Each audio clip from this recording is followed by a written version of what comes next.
एक पुराने अटारी में ज़ैनब दाखिल हुई। दीवारों पर मकड़ियों के जाले और फर्नीचर पर गर्द जमी थी। एक छोटी खिड़की से धूप की लकीर अंदर आ रही थी और हवा में गर्द के ज़रात तैर रहे थे। ज़ैनब बीचों बीच बैठकर पुराने डब्बों की तलाशी लेने लगी। अचानक उसके हाथ एक बड़ी पुरानी किताब पर जा रुके। चमड़े का सरवरक, जिस पर खूबसूरत नक्शो निगार बने थे। गर्द उसकी सतह से चिमटी हुई थी।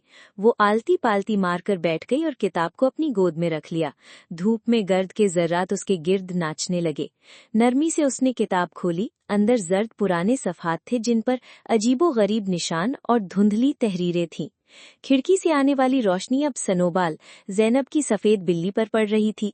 बिल्ली लकड़ी के एक पुराने डब्बे पर बैठी थी और अपनी सब्ज आंखों से ज़ैनब को गौर से देख रही थी। उसके नरम बाल धूप में चमक रहे थे और उसके कान हल्के से जुम्बिश कर रहे थे। ज़ैनब ने किताब पढ़नी शुरू की। उसकी आवाज़ सुनाई नहीं दे रही थी, लेकिन उसके लब हरकत कर रहे थे। किताब के निशान मध्यम रोशनी में चमकने लगे और वो रोशनी ज़ैनब के चेहरे और हाथों पर पड़ने लगी। मैं नीचे देख रही थी, मेरी ही आंखों से। ज़ैनब के हाथों में वो किताब खुली थी और उसके सफ़हात धड़क रहे थे जैसे किसी दिल की धड़कन हो। सनोबाल की गुलाबी नाक और सब्ज आंखें सामने थीं और अचानक उसके चेहरे पर हैरत छा गई। और तब अटारी की फिजा में एक नर्म जादुई रोशनी भरने लगी। ज़ैनब बेखबर पढ़ती जा रही थी और जादू खामोशी से जन्म ले रहा था।